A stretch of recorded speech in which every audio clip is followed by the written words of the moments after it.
ఆ, ఆరవ మాటగా నేను చెప్పాలని ఎంతగానో ఆశిస్తున్నాను. కాస్త ఓపిక తెచ్చుకోవాలా ఈ మాట ధ్యానించడానికి, ఈ మాట వినడం కోసం. ఎందుకంటే ఆల్మోస్ట్ టైం దాటిపోతుంది, సిలువ భారము ఎక్కువ అవుతుంది. కాబట్టి మనం కూడా భారంతో వినాలా. ఈ యొక్క మాట యొక్క ఉద్దేశము, ఈ యొక్క మాట ఏమంటే యోహాను సువార్త 19వ అధ్యాయము 30వ వచనము. యేసు ఆ చిరక పుచ్చుకొని సమాప్తమైనదని చెప్పి తల వంచి ఆత్మను అప్పగించడు. ఓ చిన్న మాట ప్రార్థన. పరిశుద్ధుల ప్రేమ కలిగిన తండ్రి, నీ పరిశుద్ధ నామానికి స్తోత్రములు వందనాలు తెలియజేస్తున్నాం తండ్రి ప్రభా. నీ యొక్క మాట 6వ మాటను ధ్యానిస్తుండగా మీరు మాతో మాట్లాడండి ప్రభా. నేను అల్పులను, అయోగ్యులను, ఎన్నిక లేని వాళ్ళని ప్రభా, నీ పక్షాన నిలబడి ఉన్నాను ప్రభా. నీ యొక్క బిడ్డలతో మాట్లాడండి. నీ యొక్క ప్రజలతో ఈ మాటలోని గూఢార్థాలను వాళ్ళకి తెలియజేసి వారు కూడా ఈ యొక్క మాటల్లోని అర్థం తెలుసుకొని ఈ యొక్క వాక్యాన్ని ధ్యానిస్తుండగా మీరు మాతో మాట్లాడి మీ యొక్క శిల్వ చాటును నన్ను మరుగుపరుస్తారని ప్రభువైన యేసుక్రీస్తు నామములో అడిగి వేడుకొంచున్నాం మా తండ్రి, ఆమేన్. యేసు చిరక పుచ్చుకొని సమాప్తమైందని చెప్పి తల వంచుకొని ఆత్మ అప్పగించాడు. సమాప్తమైనది. It is a finish. It's almost win against sin, win against death. పాపం పైన విజయము, మరణము పైన విజయము. This is the victory. We have to celebrate victory. ఈ యొక్క సిలువ యాగము బరువుతో కూడుకున్నది. ఈ యొక్క యాగము, త్యాగము almost we are in peak stage. ఈ యొక్క సెలబ్రేట్ చేసుకునే స్టేజ్ ఇది. ఈ యొక్క స్టేజ్లో ఏమంటున్నారంటే ప్రభువైన యేసుక్రీస్తు ఇట్ ఈస్ అ ఫినిష్, ఇక సమాప్తమైంది. ఆయన ఏమేమి సమాప్తం చేసినాడో ధ్యానాంశంలోకి వెళ్తాము. It is a finished. ఈ యొక్క ఫినిష్డ్ అనే పదంకు మనము తెలుగులో అయితే సమాప్తమైందని అంటాము. మనము ఈ యొక్క ఇంగ్లీష్లో అయితే it is a finished, it is a paid అంటాము. గ్రీక్ వర్డ్లో అయితే మనం దీన్ని ఇట్ ఈస్ అ టెలిస్ట్రాయ్ అని అంటాము. గ్రీక్ వర్డ్, హిబ్రూ వర్డ్ అయితే నిషోలాం అనే వర్డ్ యూజ్ చేస్తాము. It is a finished, it is a victory. ఇప్పుడు ఒక క్రికెట్ ఆడుతున్నాం అనుకోండి, ఫైనల్ చూడండి, ఆ బాల్ విన్ అయిన తర్వాత విక్టరీ ఉంటుంది చూడండి. ఆ స్టేడియం మొత్తం సెలబ్రేట్ చేసుకుంటారు, ఆ ఆటగాళ్ళు సెలబ్రేట్ చేసుకుంటారు, ఆ తాలూకు ఉండే ప్రత్యర్థులు కూడా సెలబ్రేట్ చేసుకుంటారు. Because of it is a victory against sin. ఎందుకంటే ప్రభువైన యేసుక్రీస్తు ఆయన ఉద్దేశపూర్వకంగా ఈ లోకంలోకి వచ్చినాడు. ఆయన ఒక కారణ జన్ముడు. ఆయన జన్మలో ఒక కారణము ఉన్నది, ఆయన జీవితంలో ఒక కారణము ఉన్నది, ఆయన శిల్వ యాగము, శిల్వ త్యాగంలో కూడా ఒక కారణము, ఒక ఉద్దేశము ఉన్నది. ఆయన ఉద్దేశం నెరవేర్చడం కోసమే ప్రభువైన యేసుక్రీస్తు కల్వరి కొండకు శిలువ మోసుకొని పోయి ఉన్నాడు. ఆ శిలువలో ఆయన ఇట్ ఈస్ అ ఫినిష్, ఇది సమాప్తమైనది. ఏమి సమాప్తం చేసి ఉన్నాడు? ఆయన తండ్రి చిత్తంలో సంపూర్తి చేసి ఉన్నాడు. తండ్రి చిత్తానుసారంగా ఆయన సమాప్తం చేసి ఉన్నాడు. ఆయన యొక్క ఏంటి తండ్రి చిత్తము? తండ్రి చిత్తం ఏమంటే కుమారుడి పైన సర్వ పాప లోకాలన్నీ మోపబడ్డాయి. కుమారుడు ఏం చేశాడంటే పాప భారాన్ని శిలువలో మోసుకొని కల్వరి కొండపైకి ఎక్కి అనేక నిందలు, అవమానాల మధ్య ఆయన శిలువలో తన రక్తాన్ని, ప్రాణాన్ని పెట్టి పాపాలన్నిటినీ సమాప్తం చేసి ఉన్నాడు. ఆయన సమాప్తం కాలేదు, పాపాలే సమాప్తమైనవి. It is a finished means sin is finished, death is finished. Jesus is Christ is not finished. యేసుక్రీస్తు చనిపోలేదు. This is a victory. ఈ వర్డ్ విజయకేతము. ఆ కల్వరి కొండలో తండ్రికి సమాప్తమైందని తండ్రికి చెప్తున్నాడు.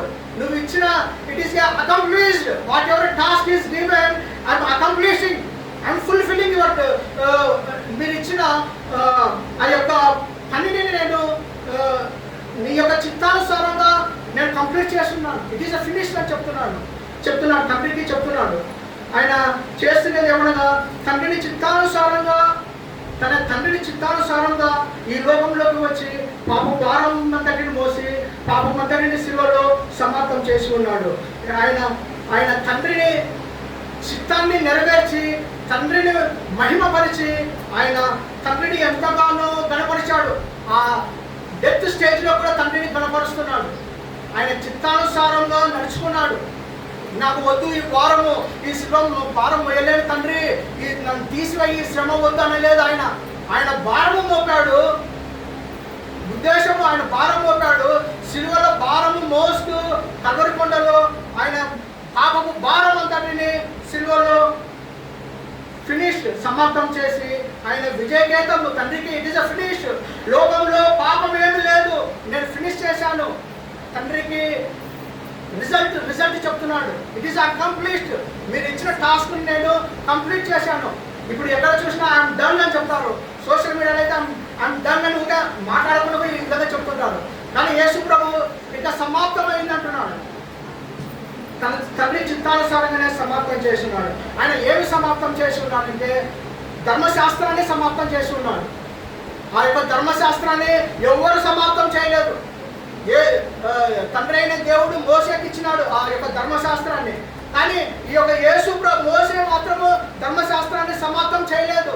యేసు ప్రభు వచ్చి ధర్మశాస్త్రాన్ని సమాప్తం చేస్తున్నాడు.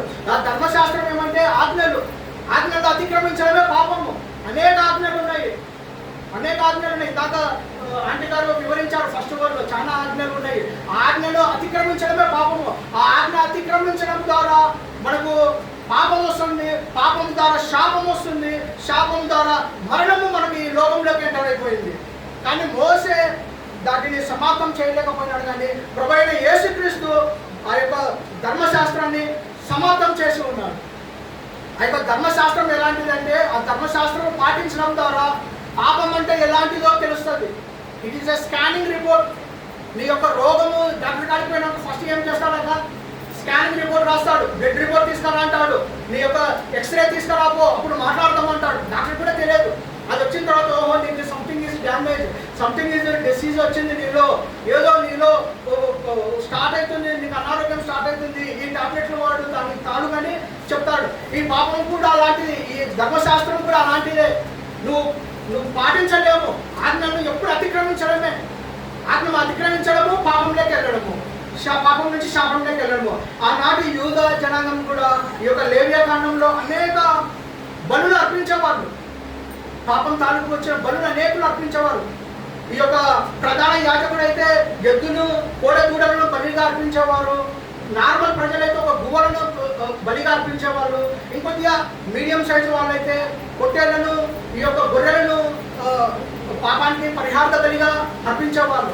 పాపం చేయడము, బలి అర్పించడము, పాపం పోయిందని వారు విశ్వసించడము. ఈ యొక్క బలి అర్పణ ఎలాంటిదంటే నీకు టెంపరవరీగా పాపాలు మాత్రమే పోతాయి, పర్మనెంట్గా పాపాలు పోవు. నీ యొక్క పాపపు భారం అంతా ఆ యొక్క కోడెగూడ మీద ఆ యొక్క పొట్టేల పైన పాపపు భారం మోపినప్పుడు దాన్ని వధిస్తారు. అది పాపాలు కప్పబడతాయి మాత్రం, కానీ పాపాలకు విమోచన రాదు. ఆ యొక్క ఎడ్ల బలి నుంచి కానీ ఆ యొక్క పొట్టేళ్ల బలి నుంచి కానీ పాపాలను విమోచన రాదు. వారి యొక్క విమోచన కార్యము ప్రభువైన యేసుక్రీస్తు సిలువలో యేసుక్రీస్తు యొక్క ఒక్క శరీరము, ఈయన ఒక్క శరీరము సదాకాలం సంపూర్ణంగా చేసి నీతిమంతుగా చేయబడి ఉన్నది. It is a perfect sacrifice. Jesus Christ is the perfect sacrifice. మీరు ఏటేటో బలులు అర్పిస్తున్నారు కదా, ఎప్పుడు పస్కా పండుగ వస్తుంది, ఈసారికి ఈ పాపంకి ఈ బలి అర్పిస్తున్నాము, మరి వచ్చే సంవత్సరం వస్తుంది ఇంకొకసారి బలి అర్పిస్తున్నాము. ఏటేటా బలి అర్పిస్తున్నాము, మరి అదే పాపం చేస్తున్నాము. ఎప్పుడు పాపానికి అర్థం చేసేది, ఎప్పుడు పాపం నుంచి విజయం పొందుకునేది మనము. ఈ యొక్క పర్ఫెక్ట్ సాక్రిఫైస్ ఎవరంటే ప్రభువైన యేసుక్రీస్తే ఈ పాపానికి తనను తాను అర్పించేసినాడు. సిలువలో బలియాగం చేసుకున్నాడు. తనను తాను ఎంతో విధేయతగా చూపించాడు మరణానికి. ఆయన ఈ యొక్క ధర్మశాస్త్రాన్ని ఆయన సమాప్తం చేసి ఉన్నాడు. అంత మాత్రమే కాదు, ఈ ధర్మశాస్త్రం ద్వారా రుణం వస్తుంది. పాపం తాలూకు వచ్చే జీతం ఉంటుంది కదండి, ఆ జీతాన్ని కూడా సిల్వ వేసినాడు, మేకులతో సిల్వ వేసినాడు యేసు ప్రభు. ఇక పైన మీకు ఎలాంటి మీరు ధర్మశాస్త్రంలో పాటించాల్సిన అవసరం లేదు. ఈ యొక్క ధర్మశాస్త్రాన్ని ఈరోజే సిల్వ వేసినాడు ఆయన. ఎందుకోసమే ధర్మశాస్త్రాన్ని సమాప్తం చేసి ఉన్నాడు. ఇది మొదటి పాయింట్గా మీకు వివరిస్తున్నాను. రెండవదిగా ఆయన విమోచన కార్యాన్ని, రక్షణ కార్యాన్ని ఇట్ ఈస్ ఏ ఫుల్ఫిల్, సమాప్తం చేసి ఉన్నాడు. రక్షణ కార్యాన్ని సర్వ మానవాళి కోసం ఆయన రక్తము ప్రాణం పెట్టాడు సిలువలో. యేసుక్రీస్తు యొక్క కార్చిన రక్తము ప్రతి ఒక్క పాపం నుంచి మనం పవిత్రంగా చేయొచ్చు. యేసుక్రీస్తు యొక్క రక్తము అది ఎలాంటి పాపమైనా సరే, పెద్ద పాపమైనా సరే, చిన్న పాపమైనా సరే, ఘోర పాపమైనా సరే, ప్రతి ఒక్క పాపానికి ఆయన స్వరత్వంతో విమోచన చేయించున్నది. మీరు ఏటా అర్పిస్తున్న బలులకైతే పాపానికి విమోచన రాలేదు, కానీ ఇదిగో సర్వలోకాలను మోసపోవచ్చున్న దేవుని గొర్రె పిల్ల ఇదే. It is the perfect sacrifice on the cross. ఆ క్రాసును చూస్తూ మనం రక్షణ పొందుకోవాలి. ఆ సిల్వలో దేవుడు మనకి ఏమి ఇచ్చినాడు, ఏం రక్షణ ఇచ్చినాడో అది దాన్ని చూస్తూ మనం రక్షణ నేర్చుకోవాలి. ఎంతో విధేయత చూపించినాడు. ఇది రెండో పాయింట్గా మీకు వివరిస్తున్నాను. ఒకటి, ధర్మశాస్త్రాన్ని సమాప్తం చేసుకున్నాడు. రెండోది, విమోచన కార్యాన్ని సమాప్తం చేసుకున్నాడు. మూడవదిగా ఆయన ఆయన ఆయన మత్తయి సువార్త 27వ అధ్యాయము 50-53.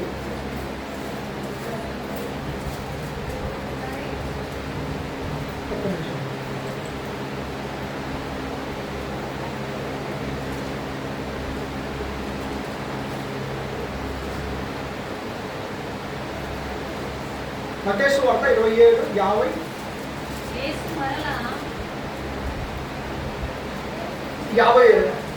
యేసు మరలా బిగ్గరగా కేక వేసి ప్రాణము విడిచెను. అప్పుడు దేవాలయము తెర పైనుండి క్రింది వరకు రెండుగా చీరెను. భూమి వణికెను, బండలు బద్దలాయను. చాలా ఈ 2 పాయింట్లు చదువుతున్నాను. ఆయన ఇట్ ఈస్ ఫినిష్డ్, ఇక సమాప్తమైందంటే దేవాలయం తెర రెండింటిగా చీలిపోతుంది. అతి పరిశుద్ధ స్థలము తెరవబడుతుంది. మనకు యేసుక్రీస్తు రాకముందు మనం అతి పరిశుద్ధ స్థలంలోకి రాలేము. ఆవరణం నుంచి అతి పరిశుద్ధ స్థలం వరకే మనకు ఎంట్రీ, అక్కడి వరకే మనకు అవకాశం ఉండేది.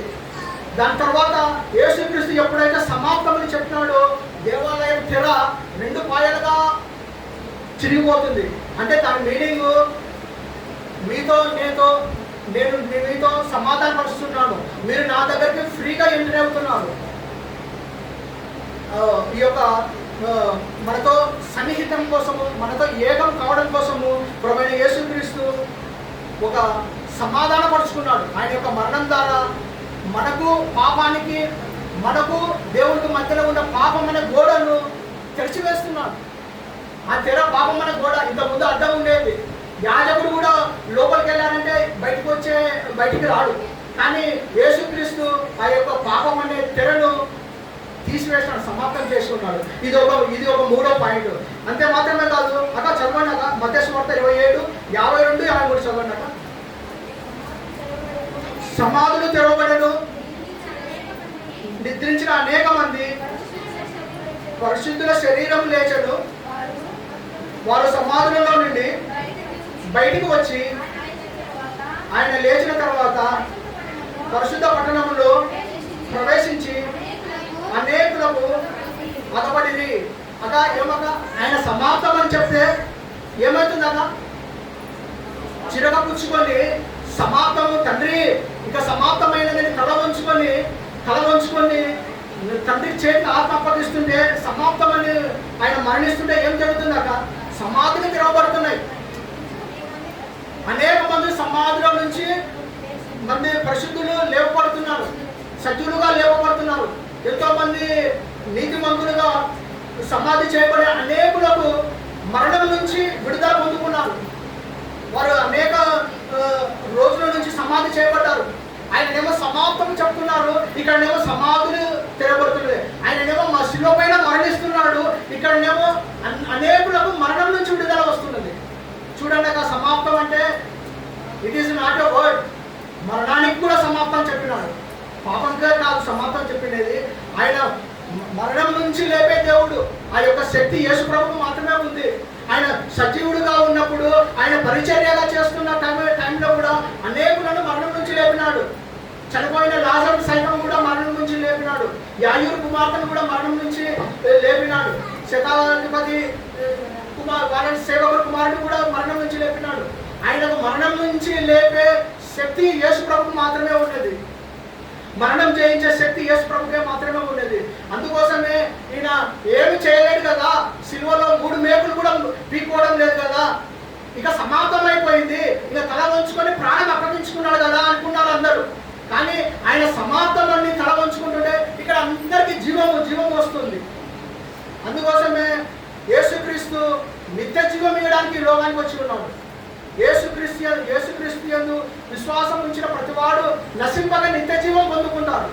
ఆయన సమృద్ధి జీవితం ఇవ్వడానికి ఈ లోకానికి వచ్చినాడు. This is a victory against death. చూడండి, ఎవరైనా లేపినారా పాపం నుంచి? ఎవరు లేపలేదు. సో యేసుక్రీస్తు మరణం నుంచి విడుదల అనుగ్రహించి ఉన్నాడు. ఇది మూడవదిగా చేస్తున్నాడు. ఈ లోకంలో మనం అనేక విధాలుగా అనేక పనులను సమాప్తం చేస్తుంటాము. ఈ లోకంలో ఒక ఉద్దేశపూర్వకంగా ఏదో దేవుని మహిమపరచకుండా దేవుని చిత్తానుసారంగా అనేక పనులు చేస్తూ ఉంటాం. మనం ఈ లోకరీత్యా అనేక పనులు, అనేక ఉద్దేశాలు ఉంటాయి. మనం ఈ లోకరీత్యా ఏమేమో చేస్తూ ఉంటాము. ఆ పనులన్నీ దేవుని చిత్తానుసారంగా ఉన్నాయా? దేవుని మహిమపరిచే విధంగా ఉన్నాయా మీరు చేసే పనులు? ప్రభువైన యేసుక్రీస్తు అయితే తన తండ్రి చిత్తాన్ని నెరవేర్చి చావులో కూడా తండ్రిని మహిమపరుస్తున్నాడు. మనం కూడా ఆయనను మహిమపరిచే వారిగా ఉండాలి. ఆయనము అపోస్తలుడైన పౌలు ఉన్నాడు. దేవుడు ఇచ్చిన పరిచర్యను, దేవుడు ఇచ్చిన సువార్తను ఏం చేసినాడు? తుదముట్టించినాడు. ఆయన యేసు అపోస్తలుడైన పౌలు కూడా ఇట్ ఈస్ అ ఫినిష్డ్, ఇక నేను సమాప్తమైందని చెప్పేసి ఏమని చెప్తున్నాడు? మంచి పోరాడి తిని నా పరువు కడముట్టించిందని విశ్వాసం కాపాడుకుంటుని ఇక మీదనే నా కొరకు నీతి కిరీటము దించి ఉన్నది. పరిచర్య సమాప్తం చేసినాడు అపోస్తలుడైన పౌలు. యేసు ప్రభువు రక్షణ కార్యాన్ని సమాప్తం చేసినాడు, పాపాన్ని సమాప్తం చేసి ఉన్నాడు, ధర్మశాస్త్రాన్ని సమాప్తం చేసి ఉన్నాడు, నిత్య జీవాన్ని ఇచ్చినాడు, మరణాన్ని సమాప్తం చేసి ఉన్నాడు. ప్రియమైన దేవుని బిడ్డలారా, అన్నలారా, అక్కలారా, మీ యొక్క ఉద్దేశం ఏంటి? మీరు ఈ లోకంలో దేని సమాప్తం చేస్తున్నారు? మీరు చేసే సమాప్తము దేవుని చిత్తానుసారంగా చేస్తున్నారా? మీరు చేసే సమాప్తము దేవుని మహిమకరంగా చేస్తున్నారా? నేను పరిశీలించుకోవాలా. ఒకవేళ దేవుని మహిమకరంగా దేవుని ఉద్దేశపూర్వకంగా చేయలేకపోతున్నామేమో ఈ రోజే నిర్ణయం తీసుకోండి.